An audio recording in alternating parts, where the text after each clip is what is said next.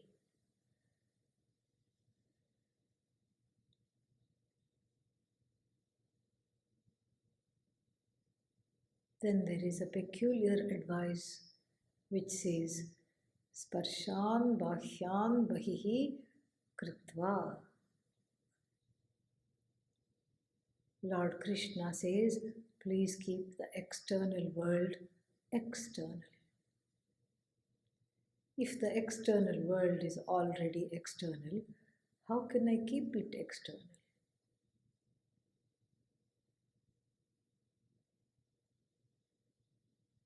But the problem is, the external world is not external. I visualize a range of mountains.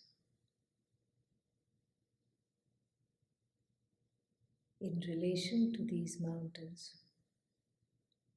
I am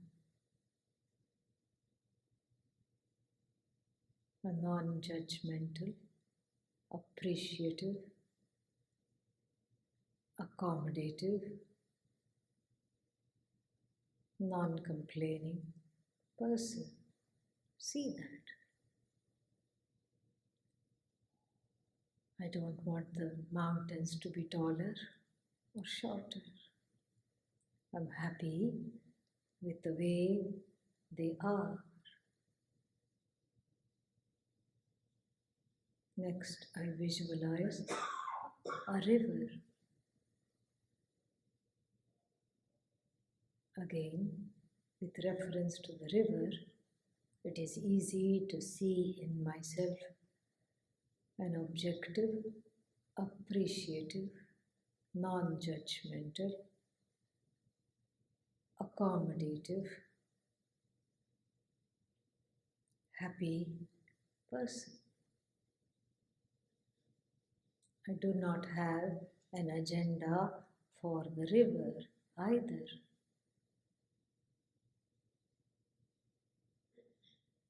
I'm able to accept this is how mountains are. This is how river is. Next, I visualize my mother. Immediately you see that there is a big difference between the mountain and the mother. Mountain outside of me, mother outside, yes, inside also, internalized. This is what Lord Krishna says, to keep the external world external. How do we do this? I visualize the mother and acknowledge this is how she was, this is how she is in my perception. The words in my perception are very, very important. I could be wrong, I need not be wrong. This is how mother is, this is how mother was. Retaining the love for the mother, the caring for the mother, I take the time to grant her the freedom to be however she was, however she is in my perception. I can say in as many words.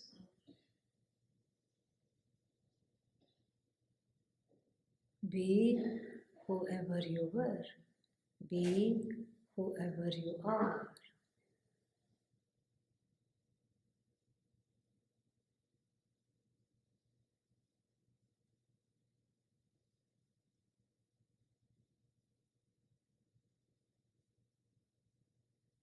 The mother is external, all right, but internalized in the form of unmet expectations, omissions, commissions, hurts, fears.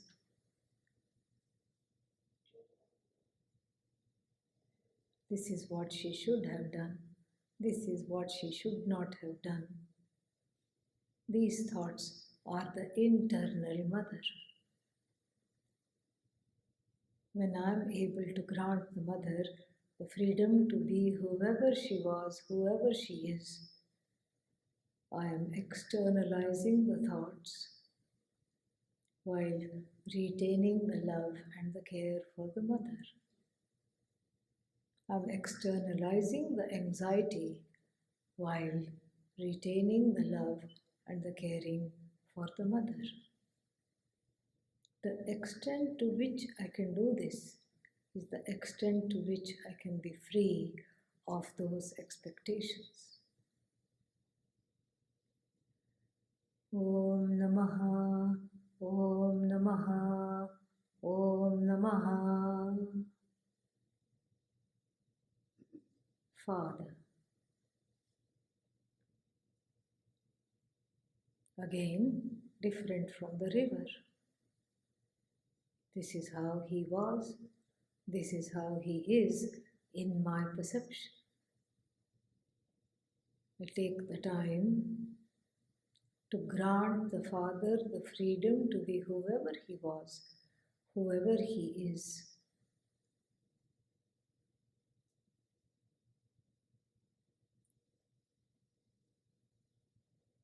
And see that the thoughts that he should have been different, he should have done some things, he should not have done some things, are just thoughts. For now, I can suspend that worry and concern while retaining the love and the care for the Father.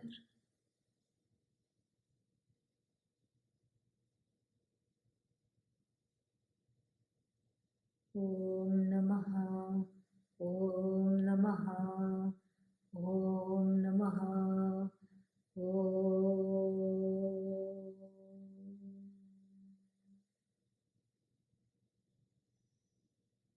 Take the time to do this exercise for someone in the life right now. Visualize the person. Grant them the freedom to be whoever they are, however they are.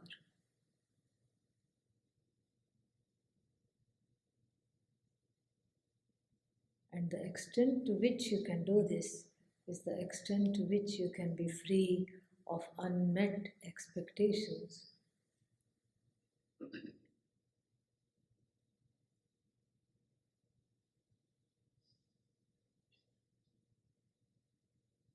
Then I visualize this body. Is it external to me? Is it internal to me?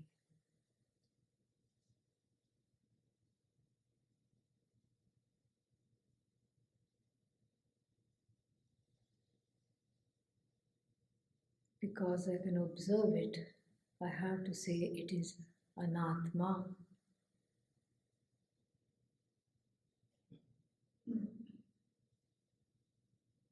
I observe the body softly,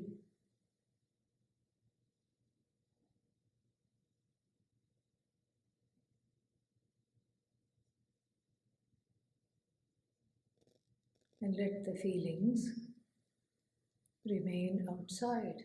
The feelings I have about this body. I should have been taller. It should have been shorter. It is never the right weight.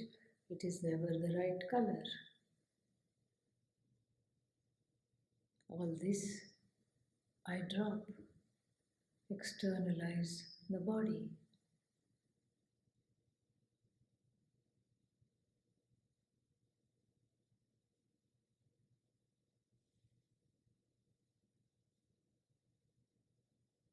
Externalize the prana. I cognitively step aside and watch this breathing body as though it is sitting in front of a full-length mirror.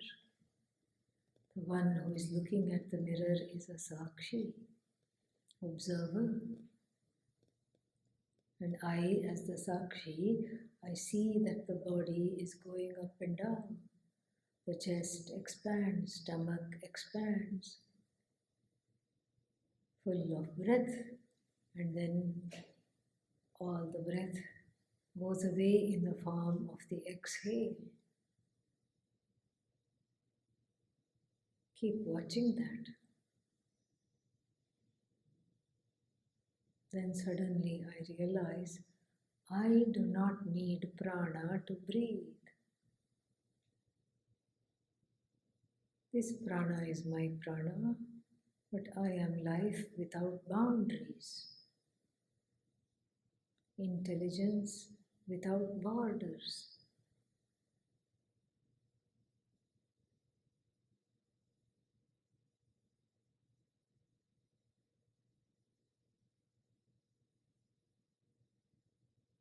Om Namaha, Om Namaha, Om Namaha, Om,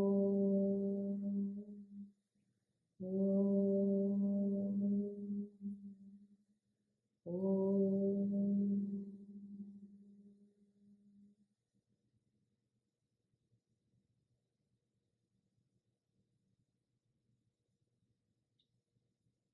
What about the mind?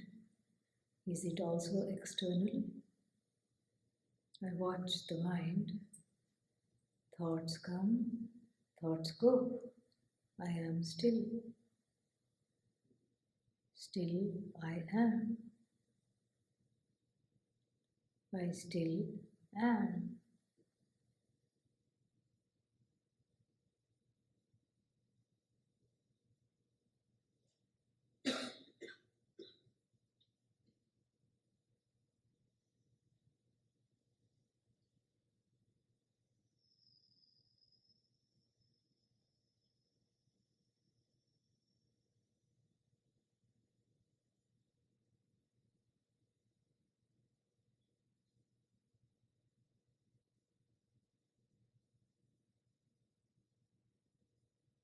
What about my thoughts?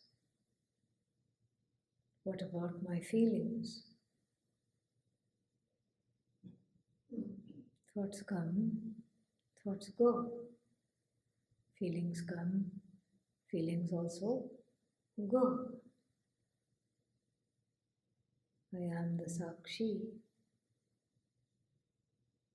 endowed with this body, this mind, senses, emotions, feelings.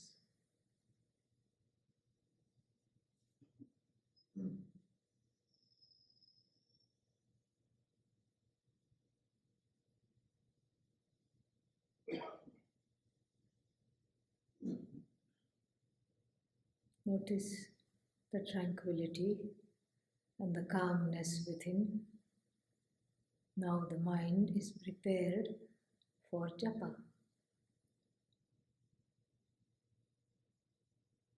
If you already have a mantra, you can practice it silently. Otherwise, you can just use Om Namah Shivaya. Om, sound of Bhagavan, blessing. Namaha, salutations unto Shiva, the most auspicious Atman. Begin the chant softly in the mind.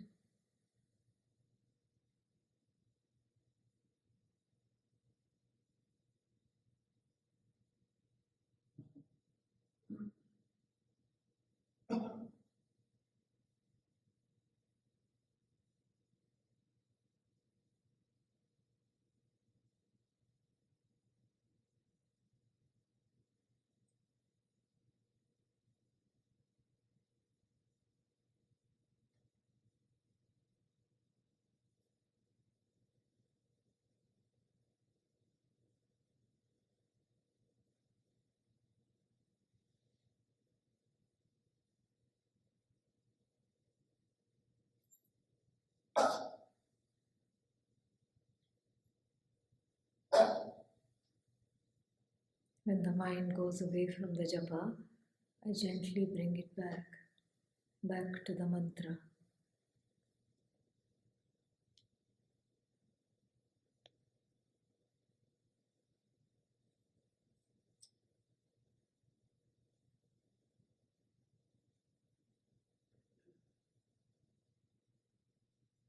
Stop the chant.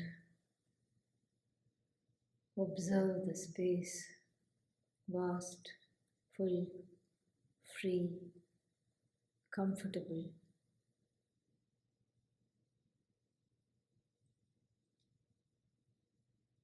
Om Shanti Shanti Shanti. When you are ready, you can turn on the lights, open the eyes.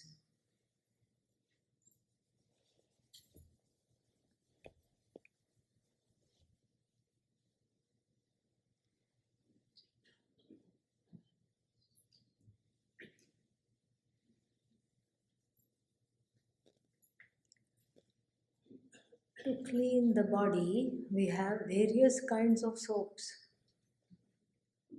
Shaucham. To clean the mind, we have various kinds of mantra soap. Mantra is the soap that cleans the antahkarana. That is how the mind gets focused. Oh, but to focus I can use any sound. Why not use a meaningless sound? Any sound I can use to focus. Why do I have to have your mantra? This is a valid question. Because the mantra is a prayer. We have three kinds of prayers. Physicalized, ritualized prayer, which is what? Puja, yajna, all these things. Then we have verbal prayer, Hare Rama, Hare Krishna, bhajans, kirtans, verbal prayer called kayikam karma, vachikam karma. Then we also have a mental prayer, a quiet prayer which nobody knows even that I am praying. This can be done even in the office. 1 minute meditation you can do in the office. Nobody will even know, but the results are there. Now, kayikam karma, the karma which is physicalized, gives a lot of punya. Adrishta, very little drishtaphala.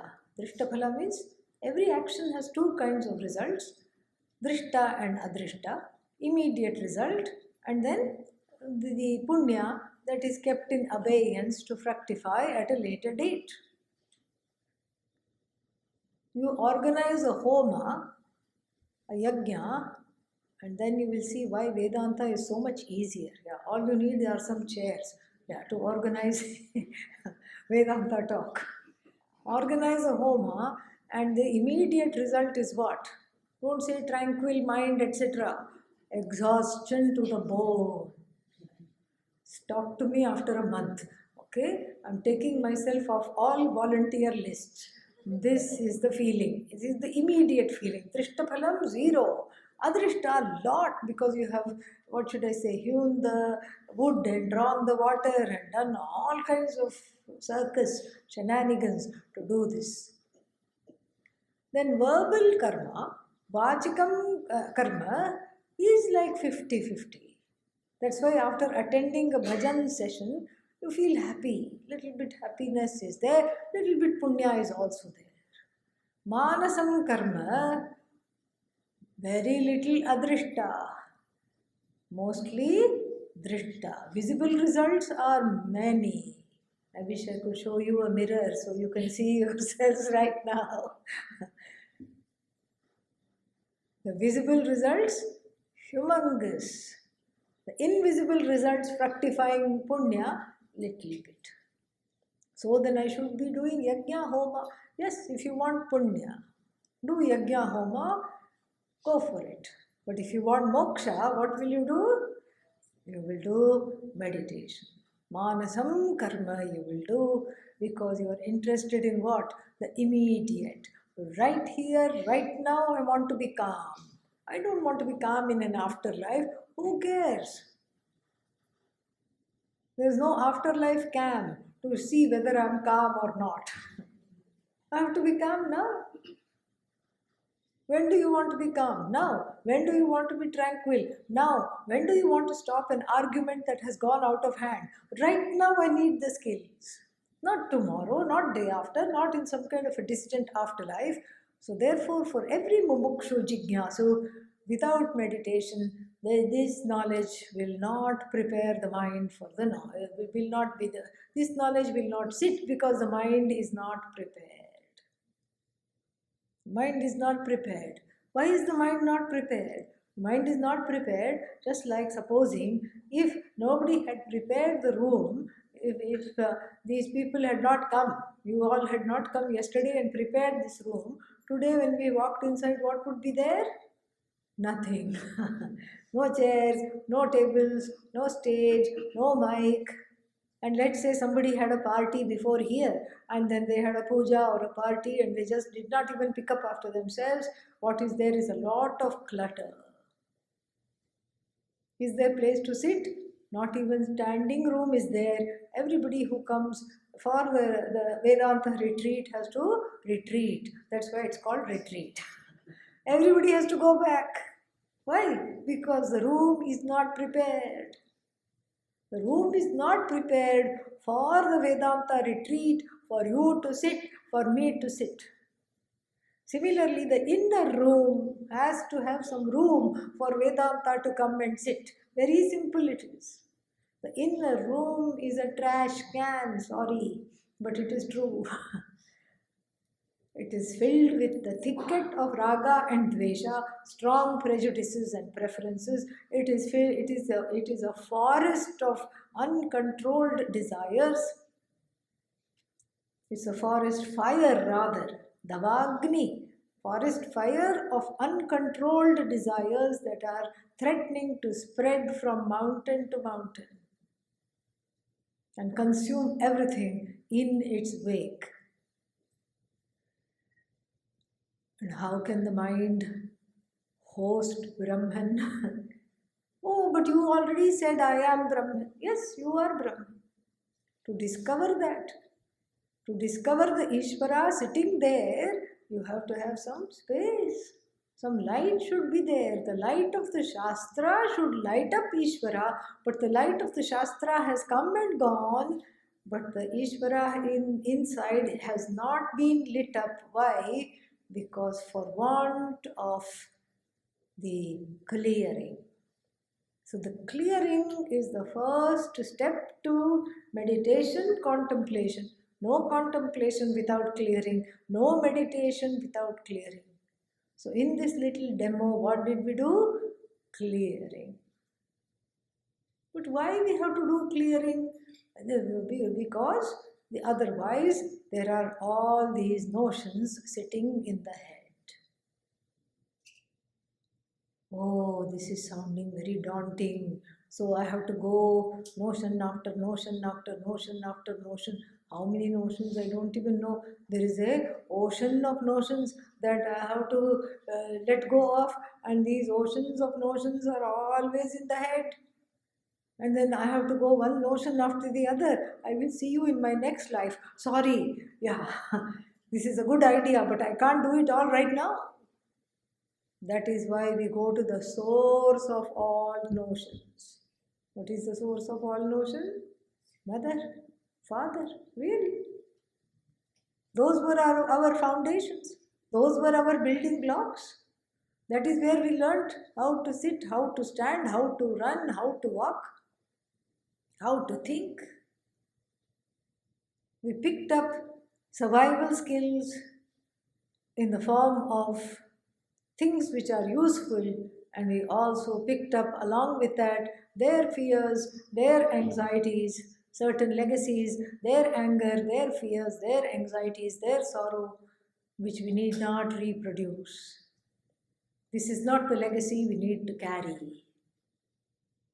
And so therefore, We go to the source of all notions, the primary caregivers, and that is where we learn to drop the anxiety. Anxiety with regard to the mother, anxiety with regard to the father.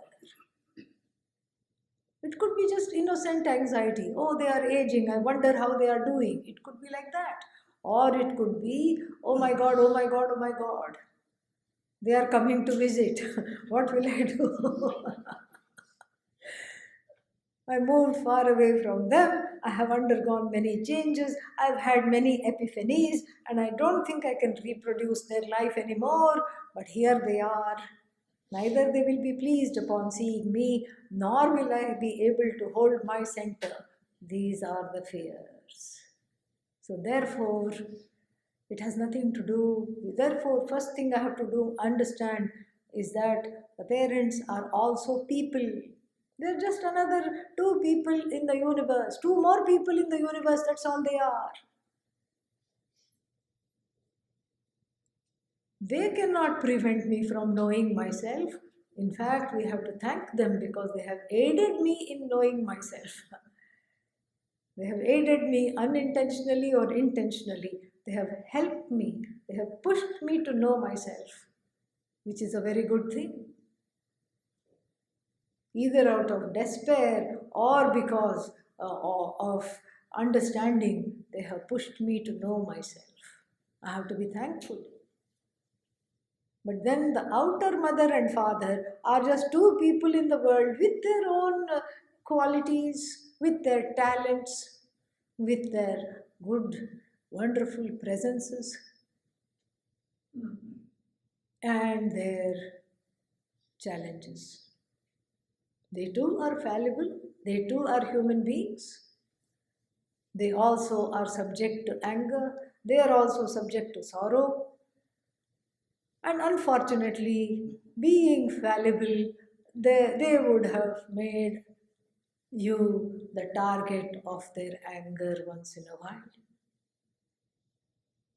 They may have apologized afterwards, but still, that scar is there. What is the name of the scar? Samskara. Some scar or the other is there. This samskara of the fear of authority figures is there deeply in every heart. Fear of authority figures, or one-upmanship with authority figures, or dissing authority figures, distrust of authority figures. This is all from the parents. We see this. And so the first order of business to get to enjoy a contemplative mind is to offload the internal parents, not the external one. They are already outside. I don't have to do anything to them except say namaste. That's all I have to do. That's why, as we said, if you observe the meditation closely, we said retaining the love, retaining the care, retaining the good feelings, the good vibes, retaining that, I let go of the feeling that they should be different. I give them the freedom to be whoever they are, and in so doing, I let go. The extent to which I'm able to give them the freedom, to that extent, I'm able to let go of the feeling they should be different, they should have been different. This is what they should have done, this is what they did not do, and they should not have done. And what they should have done, they did not do. What they should not have done, they have done. This is my emotional baggage. This is the baggage I carry everywhere. I carry it into the school in the form of hopelessness. I can never do this. I can't succeed. I don't know how to do this. I carry it to college, more of the same. I carry it into all the relationships. This can't succeed. This can't work. This person is an idiot. That person is a problem. All this judgment, everything has come because I judge myself.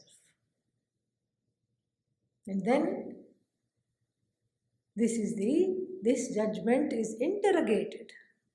by offloading the deep, secret longings with regard to the parents, which are unfulfillable.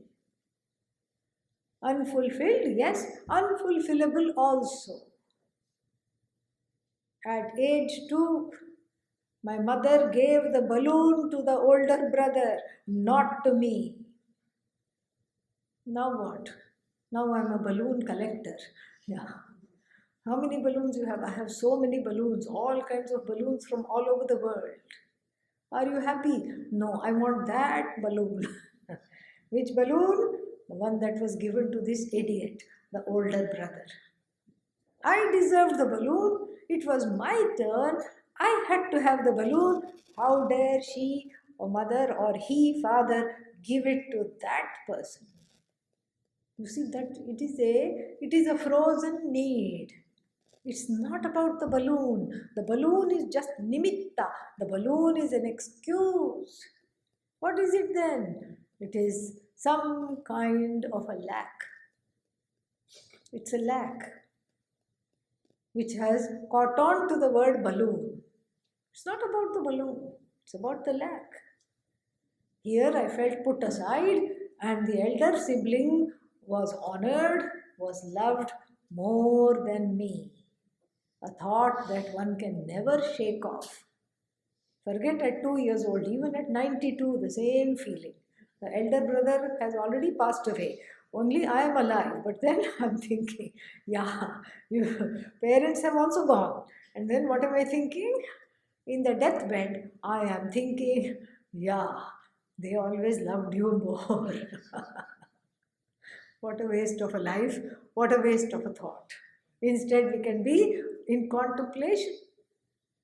So, therefore, the way to keep this aside is to consciously do it, of course. And we do the same thing for good measure for the body, the mind, the prana, the senses. We can externalize all of them. Externalizing all of them is not enough. After externalizing all of them, what do I do? Because it's not easy to externalize all of them. I have to bring in the mantra soap to cleanse the mind so that even though they are there, they don't cause problems. I can think of the father, I can think of the mother without thinking of balloon. You see, this is where we need to get. This is where I need to get. I can think of them with an objectivity that I can command, and so therefore the mantra is a prayer. The mantra becomes an altar of surrender to all those unrequited feelings over which I have no power. I put it in front of the Bhagavan and say the prayer repeatedly to cleanse the mind of those very stubborn feelings, feelings which just do not go away. Suppose somebody says, I had a perfect childhood, 10 upon 10, 100 upon 100. My parents were the best, east or west. I have no childhood issues. Somebody says that is their childhood issue. What is that? Denial.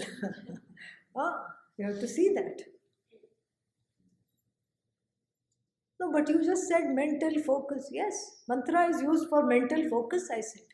Why not use a meaningless sound? Why should I use a meaningless sound, first of all? Pujya Swamiji used to tell a nice joke.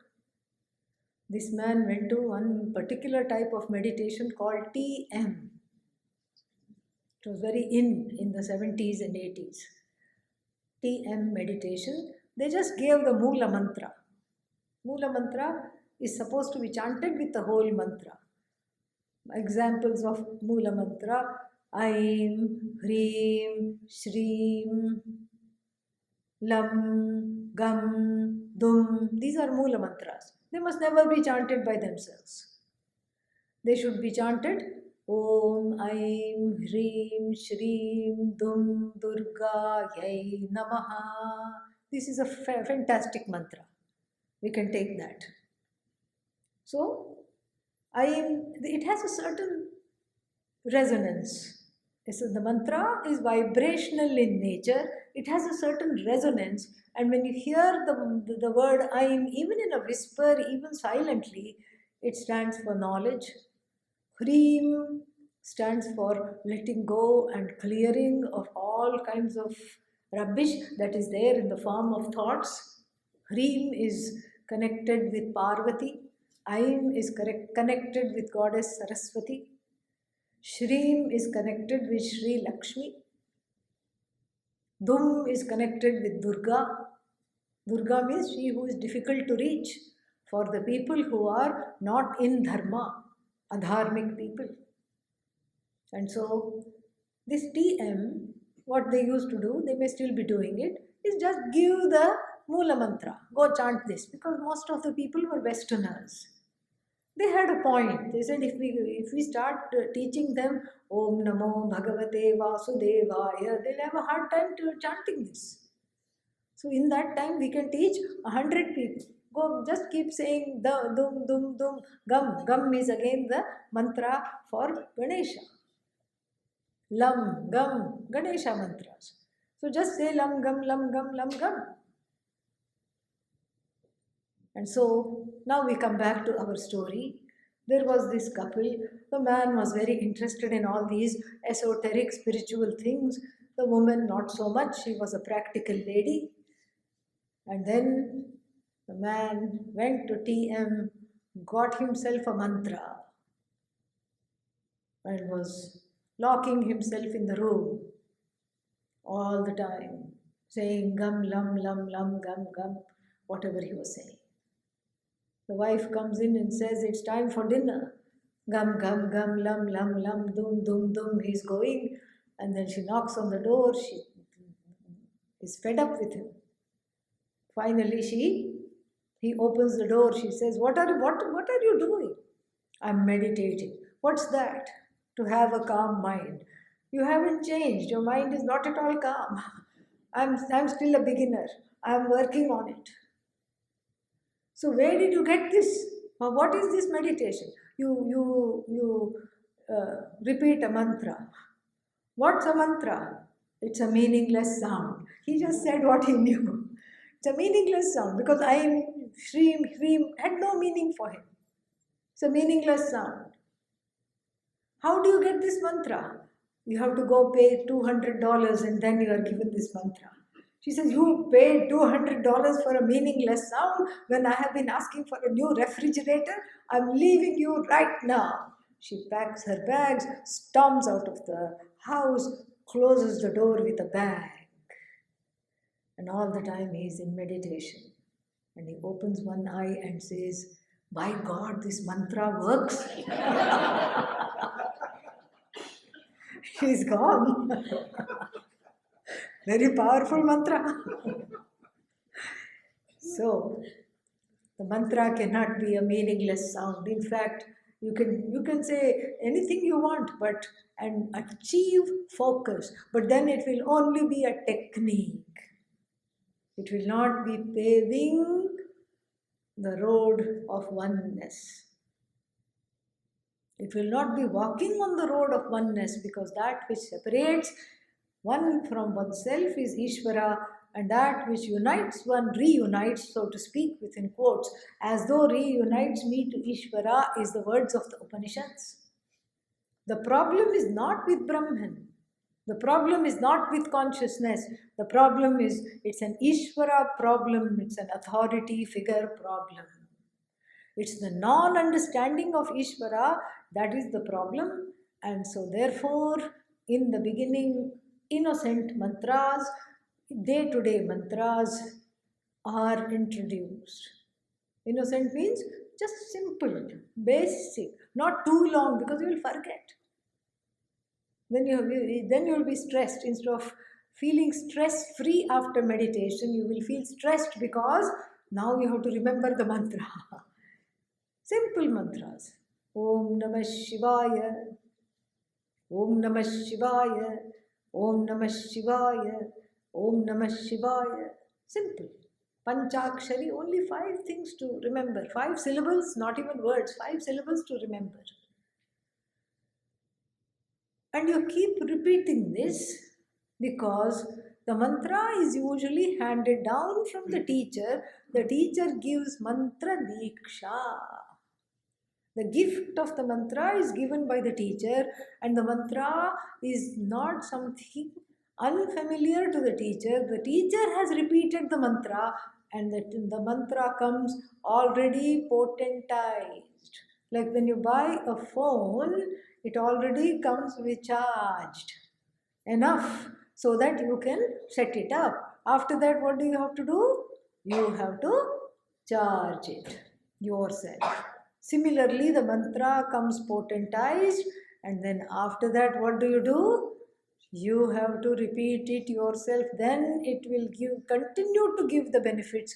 But first, you ride on the coattails of the teacher's repetition, receive the mantra, chant the mantra, and because of the blessings of the whole parampara of all the siddhas, the gurus, and elders who have chanted the mantra, you get the blessings very easily, even without working for it.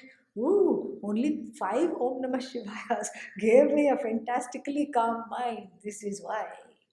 This is why we don't use a meaningless sound, because all the pains and sorrows that I cannot get rid of, the baggage that I carry with regard to the local caregivers, with regard to the local mother and father, has to be put at the altar of the mother and the father of the universe. It is as simple as that.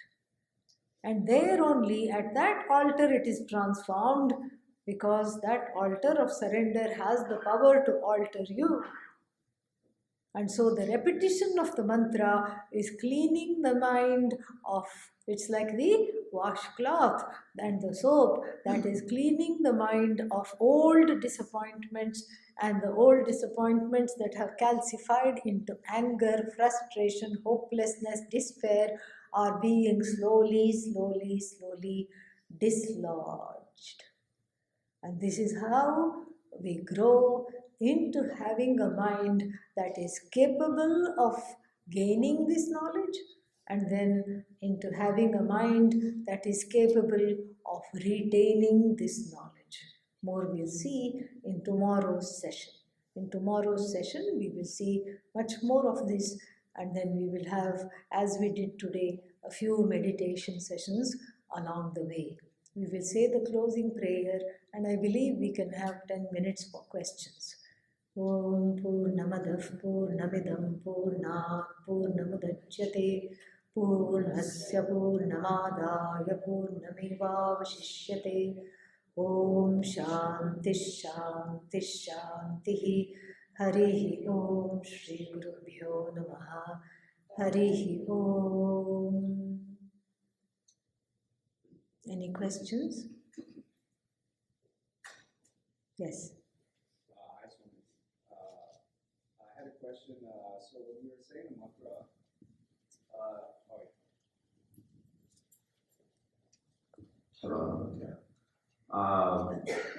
sorry, nice to see you again.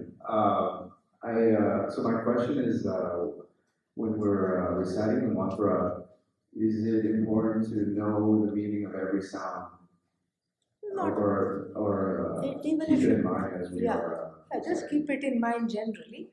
But generally, if you know the meaning of the mantra itself, like Om, a sound of Ishvara, and then Namaha, salutations, Shivaya, unto that which is the most auspicious one, that if you know generally, it's enough. Mantra still will work, but you have to connect to it. Yeah? Yes. So, Swami, you mentioned that to clear our mind of Mic is coming. To clear your mind. To clear our mind for and preparing it for meditation and chanting mantras, we have to let go sort of past baggage in a way that we carry. And our primary caregivers from whom we sort of got some scars to give with our parents, right? Our Vyashti parents. But is it also, I mean, we have gotten some scars through our life through other people as well. Could be a sibling, could Yes, be a teacher. Of course. But we can't do that for everyone. Therefore, you go to the source. It's enough. Okay. Yeah. I want Because that. sibling will be secondary samskaras. You go to the primary samskara. What about teachers? Same thing. Okay. Who is the first teacher? Mother, father. Okay. Yeah. All right, thank You you. don't have to do everything individually. That's the idea. It's a shortcut. Vedanta is full of shortcuts. Very nice of you. Yeah. The question I have is about the desire we were talking about. At Desire, the yes. beginning of the class. Yes. So when a desire arises, so then you sometimes, not always, sometimes, most of the time you go along with the desire. Sometimes you are able to watch it and you feel like, okay, I can let go of this. Then the question comes, is that a tamoguna or is it a satoguna? Sometimes I What, letting go is tamoguna? No, like am I being lazy and not pursuing what's supposed to be Yeah. done, or am I just being in the sattva and letting go sometimes? That I don't know, but one thing I know is you are overthinking right now. that is what we end up doing when we know Vedanta. We just end up, yeah, things in life are much more simple. Okay. Oh my God, why am I not pursuing this desire? Doesn't matter why. You didn't pursue it. No harm has ever come to a person by not pursuing desire. Okay. Yeah. So let it go. Next day you pursued it. Okay. Let's see how it goes. No harm has come. So then, see, we feel, what is that? We feel, because Vedanta is analytical, we become overthinkers. Yeah, it happens to everybody. All right. Yeah. So, not to worry. Next time, you just say, okay, it got dropped off. No, it doesn't matter. As long as you're not spending the whole day in bed, you don't have to worry about tamoguna. All right? You're all right. Yeah. Yes. I have two questions. Namaste, Swami. Namaskar. You distinguish between punya and moksha in the Anushta Phalas. I just wanted to say. Yes. Punya is good karma. Good karma cannot give moksha. And why? Because good karma can give you a conducive birth, but moksha is not karma phala. Moksha is purushartha, not prarabdha. Moksha is something you pursue with your free will. Punya can create the circumstances. Punya can bring the horse to the water, but the horse then has to drink. No. Yeah. And the second question is again continuing on the mantra. What is the impact of Ashtotra and the Sahasranama? Oh, yeah. That is all Vachikam karma. Vachikam karma, verbalized this thing. There also, and in mantra also, we create what is called Sajatiya Vritti Pravaha, a flow of thoughts that are of the same variety. Like supposing you can see, in common parlance, it would be like hat, coat, umbrella. They all go together. Outdoor things. Hat, coat, scarf, umbrella. They all are outer wear. So similarly here, Vishnu Sahasranama, 1,000 names of Vishnu, glorifying goddess Lalita. All these are what? Same thing. The object is the same. Ishvara, Ishvara, Ishvara. Since there is no separation between myself and Ishvara, the Ishvara that I see is the Ishvara I want to be and the Ishvara I already am. So there is an immersion in chanting the Sahasranama. If you just simply chant, it becomes Vachikam karma. If you chant along with flowers, etc., it becomes Kayikam karma. If you close your eyes and chant mentally, it becomes Manasam karma. The mantra is even better because it's the same thought. Vishnu Sahasranama and all focuses the mind to similar thoughts of the same variety. Like samosa, kachori, murukku, all these things, okay, fried stuff. So then, therefore, that is like Sahasranama and Ashtotra. But mantra is more powerful for our purposes because it's the same thought the mind is asked to think repeatedly so that it gets both purified and focused. I focus on the same thing. I tell the mind, think Om Namah Shivaya. Oh, that's easy, the mind says, Om Namah Shivaya. Next, Om Namah Shivaya. Next, Om Namah Shivaya, next, Om Namah Shivaya, next, Om Namah Shivaya. That is what I have to keep doing. And it will, of course, get distracted, otherwise, it's not meditation. If the mind does not go away, it need not come back, it's not meditation. The mind will go away, it's supposed to go away. We cannot complain that the mind moves, it's supposed to move. If the mind were not to move, we would be in permanently vegetative state. The mind is supposed to move from one thought to another, from one frame to another. But I am trying to have a say over the ways of the mind. I'm not trying to control the mind, I'm trying to manage the mind. So, this having a say over the ways of the mind is so that the mind does not drag, is not dragged by the ragadveshas in the waking state, in the non-meditative state, and then I am not behind the mind and dragged by the ragadveshas. The mind is not in the driver's seat. I am in the driver's seat. The mind is a safely seat-belted passenger. A wonderful companion along the way. That is what I want my mind to be. Right now, what is it doing? It's not wearing seat belt and it is trying to take away the steering wheel from my hand. It's trying to make it go someplace where I don't want to go. I want to go on the road of dharma leading to moksha. It wants me to go every other way. It wants me to go to artha-kama pursuits. So therefore, the mantra helps the mind not give it too much importance and helps it to keep it in place so that for every 40 minutes or 30 minutes that I meditate, my non-meditative state life is also meditative. That is the idea. Okay? Hari Om, Yes. Swamiji. Hari Om. I was wondering, you mentioned the 3 types of prayer. Yes. For someone who's interested in moksha, is there any use for the physical or the ritual? Yes, there is. Because we all have to begin with baby steps. So, some other satsang I told the 7 vadas story.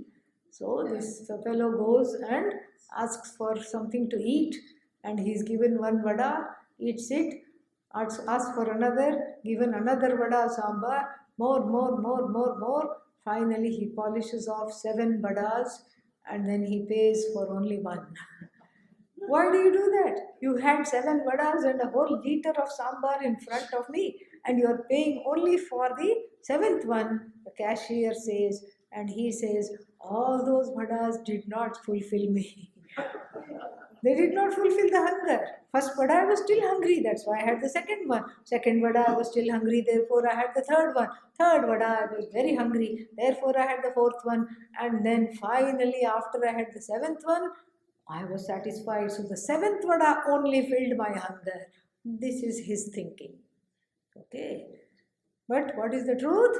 Every vada is helping for me to become bada, bigger and bigger. Yes, not literally of course, but figuratively. The mind to become bada, the senses to become to be expansive, to just be, to occupy everything. The heart should be big enough for the galaxies to enter. So the physicalized seva, karma yoga, worship, the outer sadhanas, Antaranga Sadhana is inner sadhanas, Bahiranga Sadhana is outer sadhana. Between the outer and the inner, there is a very strong connection. So the outer sadhanas in the form of puja, recitation, seva, karma yoga, all do not go waste. They come, they make you into a mumukshu. They help you to assimilate more and more. So we don't say, no, drop the worship. When you are ready, the worship itself will drop. It will drop you. You don't have to drop anything. You do whatever you are doing, but you do it with the intention for self-growth. It will bless. Just one quick question after that. You mentioned that mantra diksha, and Yes. let's say one already has come across a mantra that they have resonated with. Is it still useful to go get mantra diksha? No need. Practice what you have. Good for you. Yeah, if you come across it, it speaks to you. Wonderful. And also, if you want to chant Om Namah Shivaya, no mantra, no diksha is needed. It's a universal, open mantra. Anybody can chant. Yes. Namaskar. During meditation, let's say, if kind of the way we lead our lives on a daily basis over a period of time sometimes dictates how we are in our meditative state, because it can kind of block us from becoming calm, especially when I couldn't hear the last part. So, how we lead our life or the things that we see in our life over a period of time Yeah. sometimes can lead to certain guilt or pain Hurt. or Yes. unfulfilled desires or things like that. Yeah, that also will drop in the same way. So how does that processing happen in that? How do we That also, balance the mind? that also you desire, because the truth of the guilt and the hurt all starts with the primary caregivers. So the guilt and the hurt is also dropped. You put it at the altar of surrender and say, I don't know what to do with this. Hey Bhagavan, you say mentally, whichever form of Bhagavan you worship, you say mentally, I cannot deal with this. I don't know how to do it. You please take it away. That's why this Hare Rama, Rama Rama, Hare Hare, Hare Krishna, Krishna Krishna, Hare Hare is known as Taraka Mantra that helps cross over guilt, hurt, pain, sorrow. Because we say Hare, Hare means what? This is Hari, vocative case, Hare. And who is this Hari? And who is this Hara? Hara, Hari means the one who takes away. Imagine, you call Bhagavan by his, her function, the taker away. It's like that. You don't, that's why this Hare Rama, Hare Krishna, it doesn't even look like a mantra at first. There is no Om, there is no Namaha. How can it be a mantra? To illustrate this, a story is told. Imagine a train in India, an overnight train that is going towards some destination, and then it is about 5 o'clock, 6 o'clock, all bleary-eyed travelers are slowly waking up. One being gets on the train with a kettle and some cups. What is he saying? He doesn't say coffee. He doesn't say tea. He simply says, "Ee." You are sleeping. You say, "Coffee? Coffee." One kettle. Only one kettle. Takes out one, what is that? Some matka or some glass. Coffee. And the fellow in the upper berth, tea. Tea. Same kettle. Okay? What is going on? At that point, you don't care. Even if you are a tea drinker and you have coffee, you're happy something hot and sweet is there, touching the throat. That's all you want. That's all you want. So you don't have to tell even this. That's why you don't have to invoke this Bhagavan in the form of Hari and Hara. You don't have to invoke. You just, just like you say, "E, come here, coffee, come here." His name is not coffee, his name is not tea, but you say, "Hey, coffee, come here." And he knows why he has been invited to your compartment, not to have a chat, not to share your food. Why has he come? To give you coffee. So similarly, you say, "Hare, take away." What to take away? He knows. Don't worry. Hari, Hara, hey Hare, oh Hari, take away. This is the best thing for guilt, hurt, pain, sorrow, whatever comes up in the meditation, and there will be lots of bubbles of like this. Tomorrow we will spend the time discussing this further. Anything else? Yes, this side. Yeah, this side, or you can give to Madhu, then this side. Yeah. So it's not a question. It's more of a clarification. So when we did the meditation, I thought he was going to talk about food. So it's when we did the meditation, you said basically kind of let go the external And, but then when we let go everything, we become nothing. No, no, that's not true. The one who says I am nothing is something. Are you sentient? Yes, no. Are you existent? But the question, Yes. I mean, it's still false. So Okay. kind of you feel that You may feel, I can understand. that you have lost your identity. Yes. So when that happens, Yes. there's a fear Yes. that kind of gets to you because now you're without identity. Yes. I know we have to at that point Correct, think we are correct. Brahman, Yes. which is okay, but that's a big leap. Very big leap. Yes. And there is the fear that like you're falling into a chasm. Fantastic question. So it kind of that feeling is what we Gap. need to Yes. fight out. Yeah. So therefore, that's another word. I'm glad you asked this. Very fantastic question.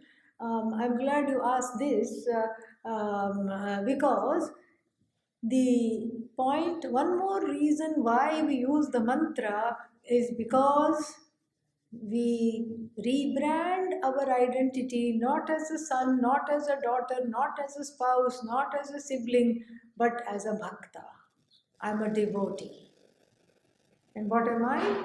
Connecting to the object of devotion, Ishvara. I remint myself as a bhakta. It's an interim identity until I discover that I am the object of the bhakti. I'm non-separate from the object of bhakti. I remint myself as bhakta. So it doesn't mean that I stop being a son or a daughter. You are not letting go of the identity. You are letting go of the baggage connected to the identity. That is another clarification. I'm a devotee son, means objective. I'm a devotee daughter. I'm a devotee sister. I'm a devotee brother. I'm a devotee employer. I'm a devotee employee. So I am connecting to the identity through bhakti. The identity is not the problem.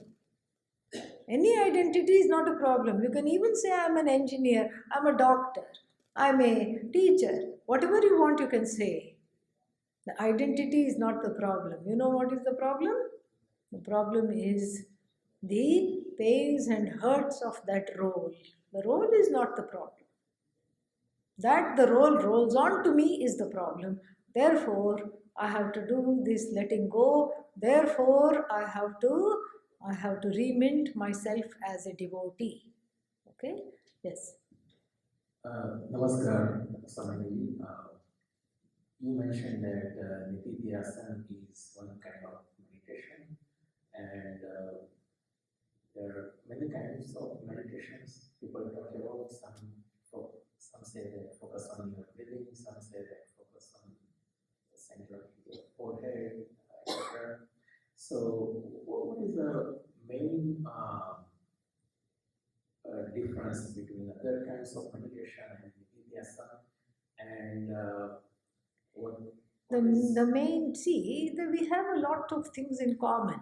Meditation is all about an inward focus, no matter where. Whether if you have it in the Christian tradition, also it's an inward focus. Here also it's an inward focus. There's an inward focus, and then there is some connection to Ishvara in all of the traditions. So it is similar. And yes, some will say catch the nose, catch the toes, observe this, observe that, all these things. So I would say that in Vedanta, the meditation / contemplation is content heavy, not form heavy. We are focusing more on the content rather than on the form. That's what I would say. That's the main difference. So, for Vedanta, we should focus more on Nididhyasana rather than No, I didn't say that. Yeah, every form is helpful. But when you're able to, well, it all depends on where the person is. You have to be in a place that can allow this nididhyasana to have happen. Contemplation means what? I have to bring back the words of the Shastra and live that reality inside my head for a certain time, and then also as I walk, talk, etc. So first, the words of the Shastra should have blessed me. Without meditation, that cannot happen. And then second, the words of the Shastra, to be able to relive that, I should have a contemplative mind.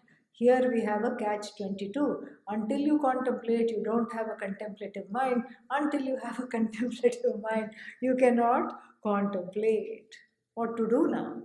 This is a problem. So slowly, slowly we introduce. So that means we cannot let go or look down upon any form of meditation until we are ready to abide in this knowledge.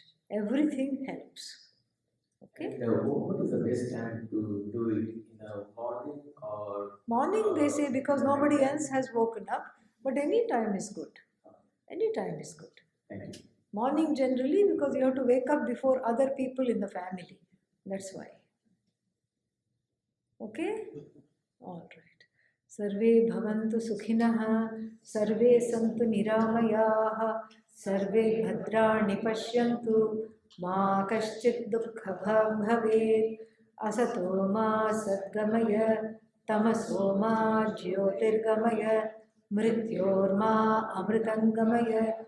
Om Purnamadah Purnamidam Purnat Purnamudachyate Purnasya Purnamadaya Purnamevavashishyate.